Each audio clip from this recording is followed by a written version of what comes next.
All right. We are back again. What is happening, everybody? Captain Cody Davis back again for another quick video here. Again, this is not going to be a full length podcast. This is just me jumping on here just to give my final thoughts and opinions on the Bassmaster Elite Series event that just wrapped up here actually today on Lake Okeechobee. Um, I actually just got off of the water. I was out there working until dark. And as you can tell, the sun, South Florida sun, did a number on my face. It was very hot, very still, and the buff I was wearing apparently didn't do its job. But anyway, so I predicted the winning weight to be 90 pounds. I had a lot of people asking me if we were going to see the century mark, and I really just didn't think we were going to. I didn't think it wasn't. I didn't think it was impossible. We definitely could have seen it, but we had that funny weather day yesterday, and I knew that was going to be the oddball deal there. And it was. Everybody kind of struggled for the most part. Obviously, there were some good bags caught. And funny enough, in my last video, I think I said Clark Windlet's bag was going to improve yesterday, and it did. I think he had like 24 pounds, and which I figured he would. I also figured the guy in the river was probably going to win it, and I figured his bag was going to stay very consistent and the same through the weather day yesterday, which it did. And Tyler Rivet ended up taking home the W. He ended up winning the tournament by just under 5 pounds, like 4.5 pounds or something.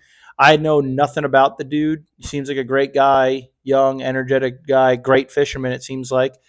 Huge congrats to him. I'm sure it was his first Elite Series win, and he did it in spectacular fashion. He did it great. He overcame a bunch of different obstacles and odds, and he won on Lake Okeechobee in a very untraditional way, which I am happy and unhappy about. I really wanted the lake to win, but it's one of those things, man, with the changing of technology and things and all this new improvements. These guys are going to catch fish that are not often fished for. And what's funny is, it's not really funny. He probably could have had more weight if he was left alone. There was a lot of locals, not even tournament fishing, just recreationally fun fishing, literally on top of him, holding up 5 and 6 and 7 pounders to the cameras on Bassmaster Live. Like, it was crazy. So he could have done far better. Steve Kennedy, in my opinion, could have had more weight. There was just, some things that I think took place. And I guess I'll kind of dive into that. Brandon Cobb, like I said, I thought he was going to probably struggle, and he did. His fish did kind of switch around and move, as well as Steve Kennedy. Steve Kennedy did catch a really big one yesterday, and I think he missed a couple more.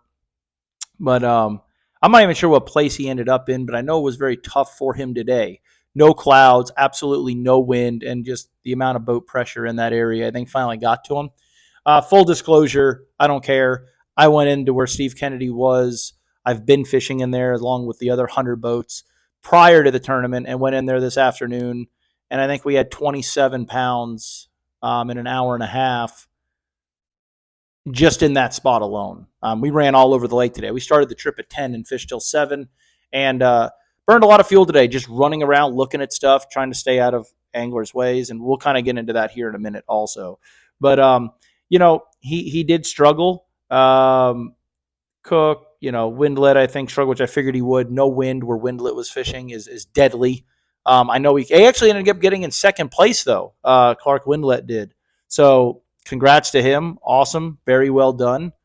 I'm surprised because that weather change being a complete polar opposite from the prior day where it was windy and blowing, I figured would help his bag, which it did. And I figured today he wasn't hardly going to catch anything. And I don't think he really did, but everyone else really struggled aside from the winner, the champion of the tournament. Like I said, I really wanted the lake to win just because it's Lake Okeechobee, right? That's how it's supposed to win.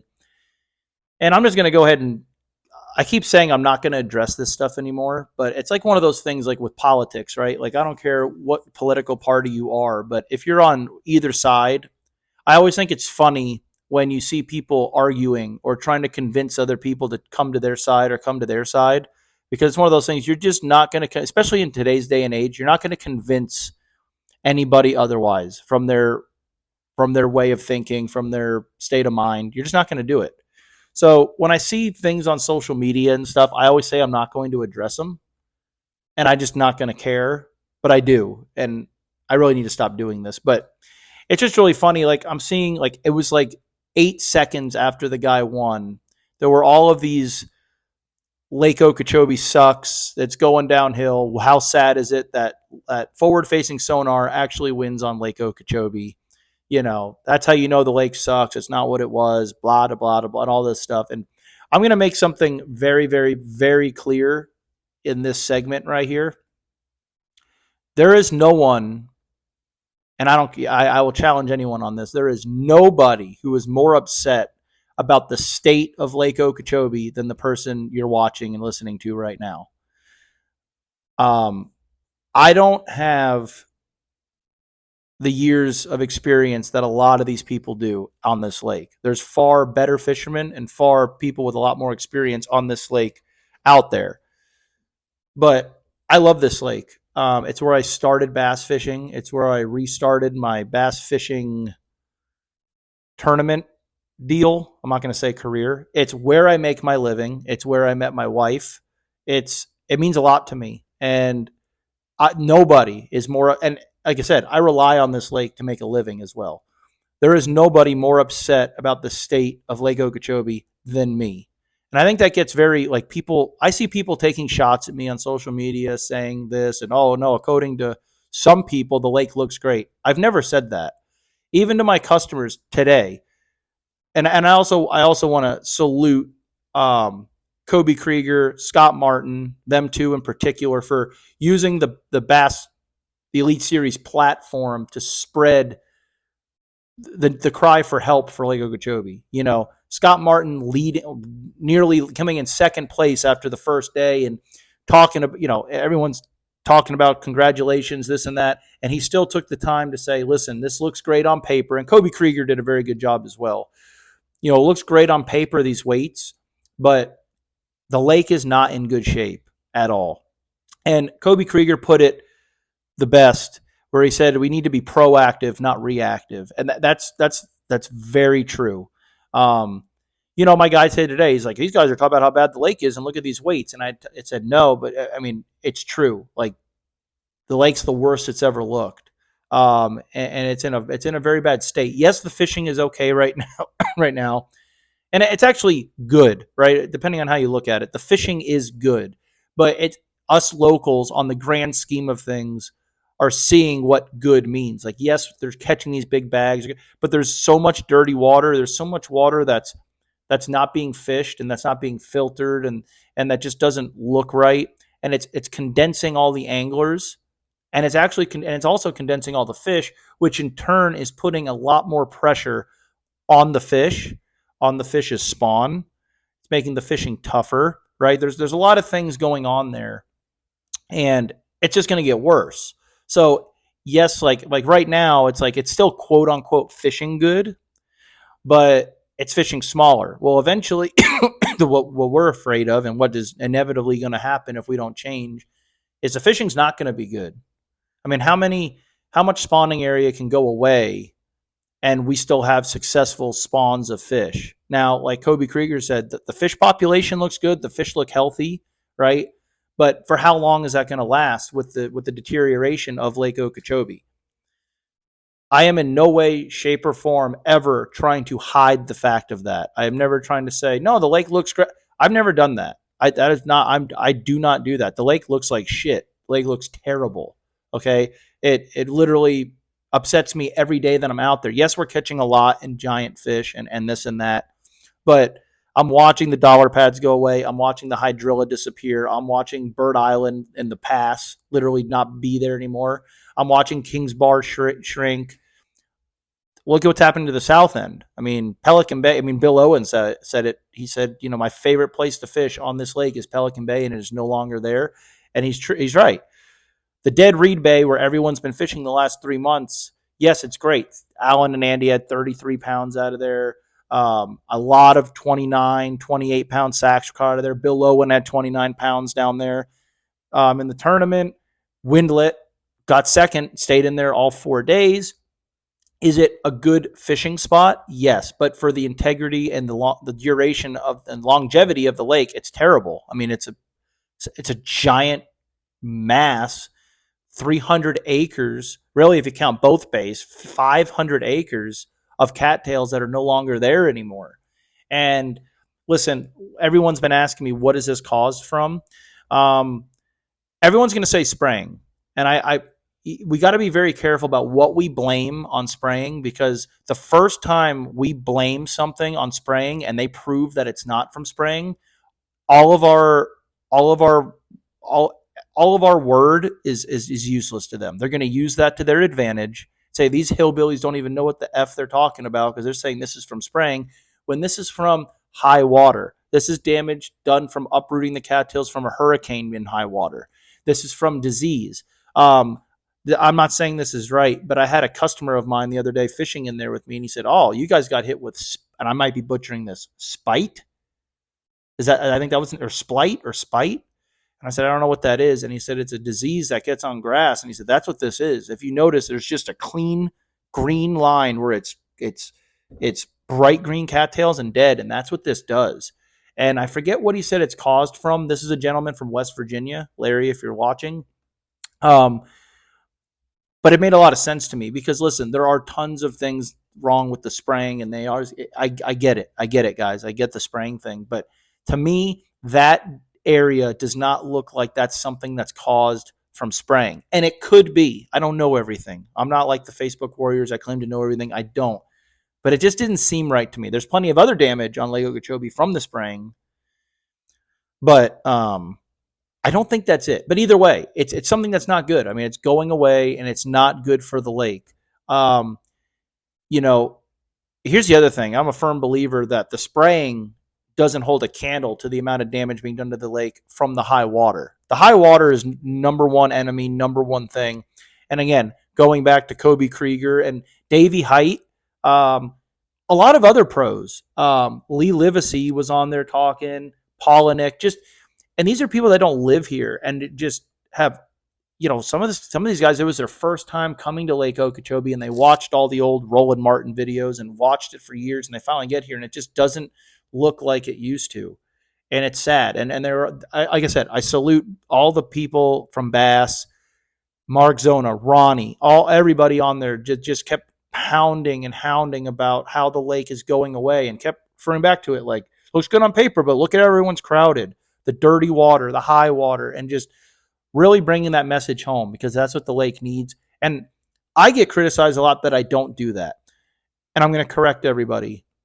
I do it, but I do it in the proper way. I don't sit on my couch eating Oreos and post about it on Facebook, because that does dog shit nothing.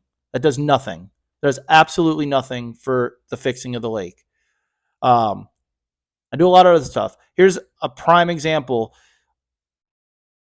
There was, I don't know how many people. There was at least 5 individuals that I listened to that said you need to contact these X people.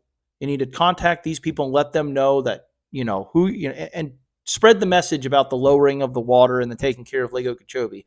And I'm going to go out on a limb and say all the people bitching about the status of the lake on Facebook have not done that. They have not done that. They're just going to bitch and moan on social media and not fix anything. I go to the meetings. I'm on the board. I talk to a lot of people that a lot of people don't know I talk to. Just as Raymond Iglesias, who is probably our saving grace of this lake. A lot of you know that I work with Okeechobee Fishing Headquarters, and I praise Mike Krause. I mean, he's done so much for me, and he's the nicest guy ever. And I do. And I don't consider Roland Martin's Marina competition with Mike Krause and Fishing Headquarters. They're not. I mean, that's what's great about this community and the fishing community in and around the lake, is that everyone works together. And obviously, everyone listening to this knows where Roland Martin Marina is, and I'm assuming everyone here knows who Raymond is. And he has done more for this lake than all of us combined. He goes to the meetings, he sticks it to them, and he is fighting. He is, while we're in bed sleeping, this man is fighting for this lake. Uh, Now, people are going to say, yeah, because, he's at Roland's and they need the lake for their business, whatever it is. And that's not what it is. I mean, he loves this lake. He loves the community, lives in Clewiston, Florida, right? He goes to bat. He goes and fights for all of us at the end of the day. So big praise to Raymond. I tell him all the time, whether it's for fishing the Roland Martin's tournament that he puts on, which is not easy. It's a lot of work. And just when he goes to these meetings and does what he does, I always text him and say, I just want you to know your hard work does not go unnoticed. We need you, and thank you so much for fighting for us. But him, Mike Kraus, there's a lot of people on the board that are going to bat and talking and going to these meetings, sending emails, talking to people. What a lot of people don't get is I get all types of different people from all different walks of life on Lake Okeechobee every single day. And I spread the message, like they say, oh, this lake is beautiful, this lake is this. And I never say it is. I mean, because it is, but I always say, it used to be more beautiful, and spread the message to, we need to protect this body of water. And it is in the worst shape it's ever been in. Okay. And I don't want to sound like a broken record, but so many people criticize me that I think it's in great shape. This is the thing, like, it's not. But if you're someone from Alaska or from Missouri or from Portland, Oregon, like I've had the past 3 days, and you want to come down and catch a 5 or 6 pound bass or catch multiple of them, this is not only one of the best lakes to do it on in the country, it's one of the most fun ways to do it. Yes, you can go and drag a Carolina rig or a crankbait or something on other bodies of water. You can go do, but like catching them today on a poppin' frog in the thick pads, it's an experience for people. That's what people have to understand. Like, we live here. We fish this every day. We take it for granted, and we are upset it's going away. But you take someone from Portland, Oregon, or you take them from wherever, you put them in a boat in the thick pads, in the cattails. There's birds flying all around. There's shad flicking. There's alligators cruising, and they're catching 6 and 7 pound bass on a frog in February. It is heaven on earth to them. And I encourage all of them, so I'm not lying when I say the lake. I mean, because we are catching these big fish. I mean, what else do you want me to say? I mean, it ain't their problem, but I try to make it their problem and say, if you can, send emails. We need to protect this because it's going away. And I'm not sure how much longer we can sustain this healthy fishery with the downslope that the lake is going on. And who else better to spread the word and fight for it than someone who literally is on the lake 340 days a year and makes his living and his livelihood and pays for his home and this house I'm sitting in through Lake Okeechobee. So it is what it is. I fight the fight. I talk to who I need to talk to. I understand the lake is on a downward spiral, but hopefully it gets fixed. But so many people are like, it's driving me nuts. Like the forward facing sonar thing. Like I said, going back to that, it wasn't 8 seconds. People are like, oh, the lake, look how sucky the lake is. Forward facing sonar one. Well, what they don't mention is that day 2, Brandon Cobb had 33 pounds on the lake. Steve Kennedy had 23 pounds every day. And this is not a knock on Steve Kennedy. And I know I'm not the only one who's thinking this, so you guys can trash me if you want, but you're lying to yourself.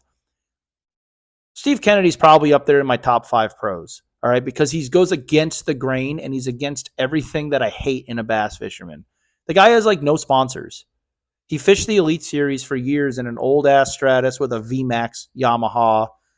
Like, he's at a Bass Cat now. His jersey literally has a Lowrance and a Bass Cat logo this big, and the rest is just a giant blue or purple Auburn Tiger.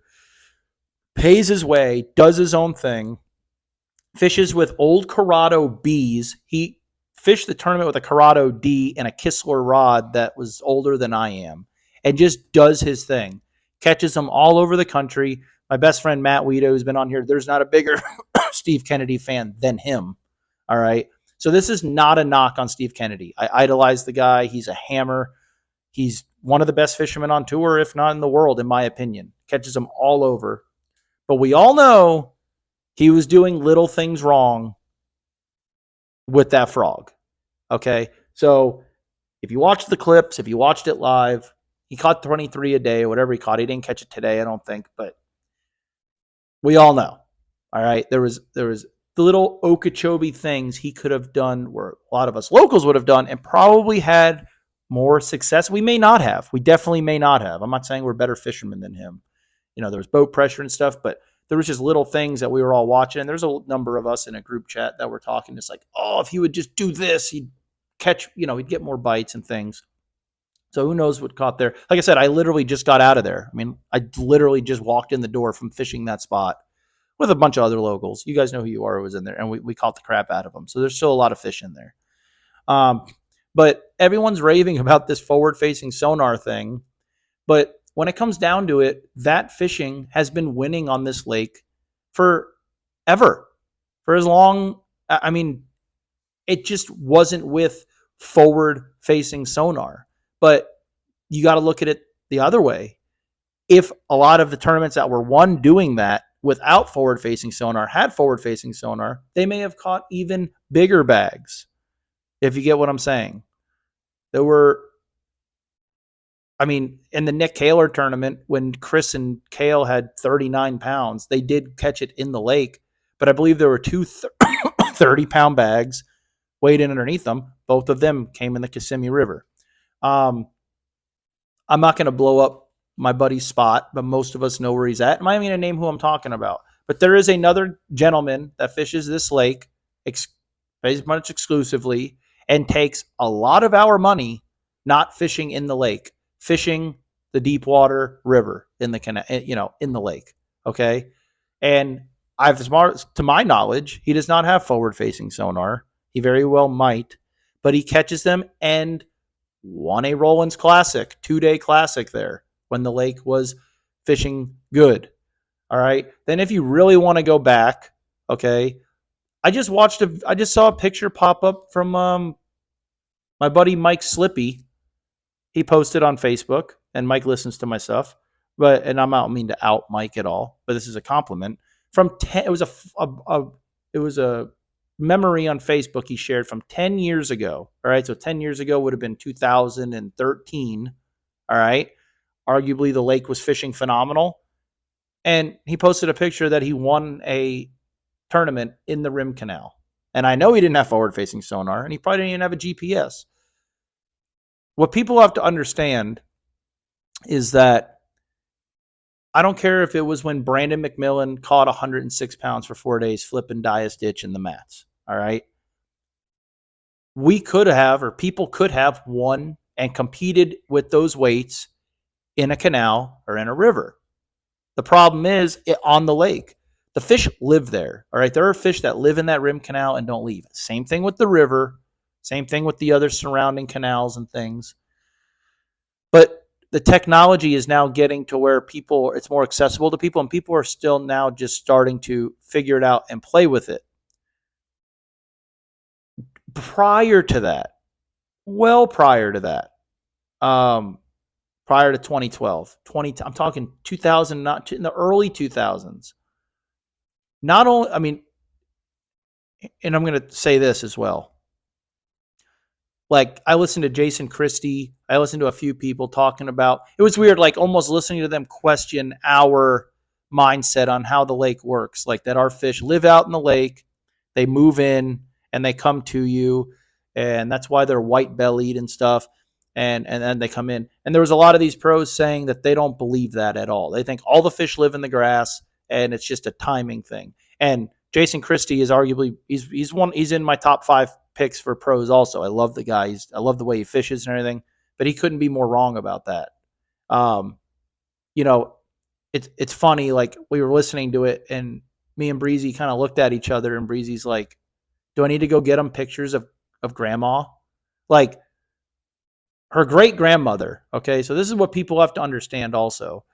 Her great grandmother was a commercial fisherman on Lake Okeechobee. All right. And this is going back to when her dad was in the single digits, 7, 8, 9. All right. Him and Jimmy were kids and were fishing and sleeping on catfish boats. So the lake was legitimately in its prime back then. All right. And where did they would catfish out here, not in here, not anywhere around the grass. It was out here, just like the commercial catfishermen do to this day. And the amount of, I've said it before, 8, 9, 10, 11 pound bass that they would catch on those catfish lines by accident was crazy. They do live out there. People want to think they don't, but they do. And I can't explain why you can't catch them. I don't know. And we'll kind of touch on that here in a second also. But, you know, back, I mean, when the lake was, Breezy, are you out there? How long ago did you and your dad have 30 pounds back to back weekends offshore? When, and that, like, what, how many years ago was that?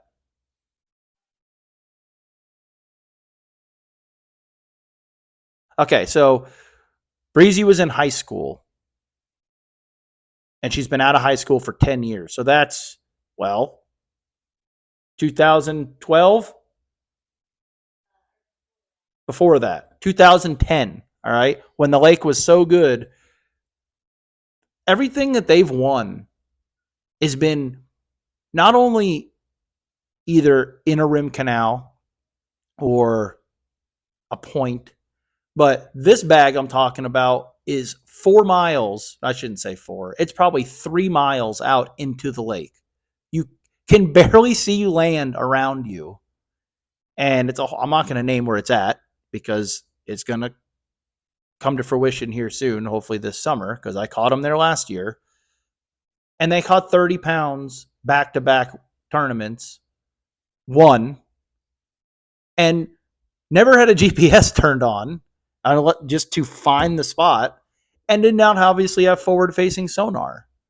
So that was at the highlight of the lake. That was when everyone had 30 pounds flipping hydrilla that was it. But they won back to back, catching 30 pounds out there. I'm looking at this trophy case in our house, and not mine because I'm a grass guy, but half of those trophies up there are Breezy's. And I'm here to tell you, all those trophies came from a lot of the same spots where they're not in the grass. They're living out there. And what the thing is, like, no one bitched that forward facing sonar won then because it didn't exist. But if it did exist, Breezy would have been using it. So would Jeff.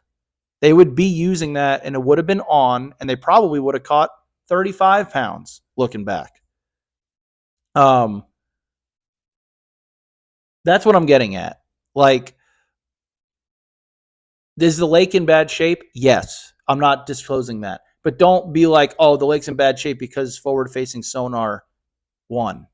That's not true. I remember Breezy's dad got second in an ABA in the river. And he didn't even turn a GPS on. He's just going, he's got a certain little niche in there that he catches them on. Like, I don't know why it's such a big deal. You're a complete idiot if you don't think there are, and I get criticized a lot about how many bass do you think are in this lake? There are thousands. And I bet you if you asked Rivet what he saw on his live scope, there are thousands of bass just in that Kissimmee River, from the mouth of the river to the canal. Thousands. You couldn't catch them all in 2 lifetimes just in that river. The same thing goes for the lake. And they live there. So I label the rim canal, the river, and offshore all the same. You're fishing it the same way in the same spots. And those fish still do live out there. They do. I don't film out there. I don't do it. I don't want it's they're not my fish. They're not my spots. They're spots that Breezy's dad's been fishing since he was literally born. To the point where the way they found it was they had a coffee can filled with rocks as an anchor on the catfish boat. And when the wind would pick up, it would drag the anchor while the anchor is out sideways, and what would happen? The anchor would go and go limp. Well, that means it just fell off into a hole, and that's how they would find these spots. That's how old these spots are, and the fish still live out there. But it wasn't documented. Breezy and Jeff did not have a GoPro. They didn't have any of that stuff going on. It's not filmed on live. So everyone just assumes that they want it like everyone else, flipping a big weight in hydrilla or in a mat or catching them on a swim jig, but it's not. And this was the reason I bring this up was, like I said, this was during the prime years of Lake Okeechobee. Because if you remember, back in the mid 80s, this same thing right now was happening. Everyone was saying Lake Okeechobee is on. Why do you think Roland Martin's signature line is Okeechobee's alive and well? Because it went through this same spell back in the 80s. Everyone was saying the lake is dying, it's dead, it's this, it's that. And it probably was, just like it's going away now. I'm not discrediting that, but look at it, and then it did bounce back. Now, the whole thing is we're hoping that it doesn't get bad enough to where it can't bounce back, and that's where we need to be proactive in this. Now, with that being said, today I told you I ran around the lake. I fished a lot. I had guys that were very good fishermen, and not only was I out there, but my tournament partner Kelly was out there also. All right, so we checked some stuff, just running around, talking back and forth. And you guys, a lot of the people are going to discredit what I'm saying. They're going to think I'm lying, and that's fine. I pray and hope that you guys think I'm lying about this. I found fish today to where I physically called Kelly and said, you need to come check this because he has a tournament coming up. And we pulled down from each other and caught them schooling like crazy and had absolutely no boats around us in what I consider very dirty water. Everyone missed it. No boats around. Some very big fish. Caught them on everything. Spook, trap, worm, Carolina rig, jerk bait, swim jig, chatterbait, frog, you name it. No boats around. Kelly, before I got out there, had checked a spot that he hadn't checked in a while. Didn't see any boats. No boats. No boats within sight. No boats around. This is with a tournament going on a Sunday. This is the Elite Series guys are out there, and this is just a beautiful Sunday. So all the recreational boats out there. Never saw a boat. Absolutely no boats. Caught the piss out of them. I checked a first area. Just what I'm getting at is, like, the lake is fishing small, and I'm not discrediting that at all. But we overlook so much. And half the reason a fish is small is because everybody's lazy. I'm not saying everybody, but a lot of people out here are lazy. They are going to go where the boats are. They're going to go where they see Steve Kennedy catching them on live. They're going to go where they see 60 boats piled in at Horse Island. They're going to go to Tin House because Tin House is Tin House. No one strays off the beaten path and gives something an honest shot. And I'll be honest with you, I'm kind of the same way. I'm very stuck in my routine. There's areas on this lake I've never fished.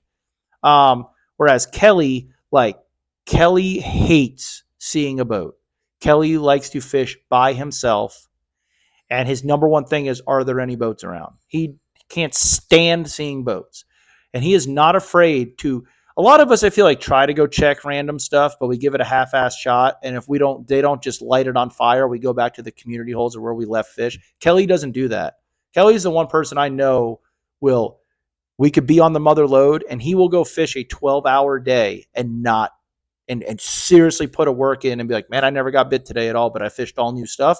And he's just as happy eliminating water as he is finding new water. But he really fishes it with confidence. And he did it today, and he called me, told me where he caught. I'm like, you got to be shitting me. Yeah, no boats. Caught some good ones. And that's what I'm saying. Like, the lake is fishing small, but there's so much being overlooked. There's so many. There are fish. I mean, those fish that we caught today schooling, where I called them, I was like, yo, come over here and catch some of these with us. No boats around. And the water was pretty dirty. I mean, I made the comment to my customers, like, you typically don't want to fish in anything any dirtier than this. And, well, they were there. It was fun. I mean, I hadn't caught them like that since the summertime. So, I don't know. That's my rant. I just, again, I'm not trying to defend this lake. This lake doesn't need defending when it comes to fishing. I feel like everyone says I am biased and I'm going to defend it because it's my livelihood. My customers don't give a damn. They don't see what's on Facebook. They don't see the bad. They don't see any of that. They're coming either way. All right. As long as I keep catching big fish on YouTube and holding them up, my customers are coming, and they enjoy fishing with me. They do, and I enjoy fishing with them, and we have a good time. Um, like I said, the lake does need help. I'm not trying to stray that away from it, and I do my part, and you definitely should too. Call people. Try to find out who you need to talk to. Try to find out who you need to contact, what emails you need to send. I tell you, but you guys already know everything. So you guys keep taking shots at me on social media. That's fine. Um, I don't know. So I mean, I don't know what our best five went today. It was probably started with a 3. Did very well, and it was around some boats, obviously at the end there. But prior to that, was not, and caught a lot of big fish, doing a lot of different things. My customers had fun. Going back out there tomorrow. So congrats to Tyler Rivet. Um, Seems like a great guy. Pretty cool that he caught him doing something different, you know. And that's just the way this game's going, and the amount of, Also, and real quick, just to jump back to it, the boat pressure, not and it's going to equal out because there was pressure on Rivet, but like even on Kennedy, and here's the deal, like a lot of the guys, I got stuff sent to me that a lot of you didn't see. Okay, I have a, I guess I'm going to say I have a connection. All right. Um, I mean, people that made the top 10 with anglers feet away from them. Carl Jacobson. I mean, I'm not even going to get into it. But I just want to say, and I posted it on Facebook, and a lot of people were saying, about, I got a lot of comments even on my last thing, just like, we don't get to fish every day like you. So, we're going to go when I'm not saying that. But when people are deliberately trying to cut off Elite Series pros, and there's anglers sticking big fish and like holding them up for the live cameras on the boats, you made us Okeechobee locals look very poor and very bad. You're a tournament angler. You're out there wearing a jersey, practicing. It's not a good look. And if these guys could have played the game the way now, that's part of the game, though, I guess, is having recreational traffic. But I feel like our recreational traffic was just worse than I've ever seen on any other lake. Like, guys were just in there pressuring these fish. And again, we got to remember is these fish have been being pressured like that for 3 months. This is the worst boat pressure I've ever seen on these fish in my life fishing out here. And a lot of it has to do with because the lake is fishing so small. But with good news, the lake is dropping at a pretty steady rate. I don't want to jinx it and then shut the gates, but it is dropping. Water's warming. I think the fishing, I think you're going to start seeing boats spread out now. A lot of new areas are going to open up, and the fishing is going to be phenomenal in them because the fish haven't been pressured as hard, I believe. So that's about it. I guess I'm going to go eat dinner, take a shower, go to bed. I wish it would have hit 100 pounds, but I figured it wouldn't. And I wish the lake would have showed out a little bit better. As far as total weight, what are you going to do? As far as all the people I offended on this one, sorry, not sorry. And I guess that's it. So I don't know what my next video will be. I want to go out and go fishing. I haven't got to just go fishing in forever. I got to fish with my guys today. They were super cool. And like I said, we cracked them on frogs. So they were happy. And I got to stick a couple big ones on a frog. Got to stuck a good one on a swim jig today. That was my first good swim jig bite I've had in forever, where she waked it, just sucked it in. First fish of the day, about a 5-pounder. That was cool. So I got to catch him doing a bunch of different stuff. But hopefully something comes up to where I can put a camera on and go fishing and film something for you guys. So we'll see. But I appreciate you guys watching. You can disagree with me if you want. I hope I didn't offend or piss anybody off too bad. But that's just the way I think of it. So see you guys on the next one. I appreciate you guys that follow me, support me, and everyone that books trips with me. So I'll keep you guys updated. Probably do a next podcast on whatever coming up here in a couple weeks. So if you guys got any questions that you want me to answer in a podcast or anything, leave them below. And we'll see you on the next one. Take it easy, guys.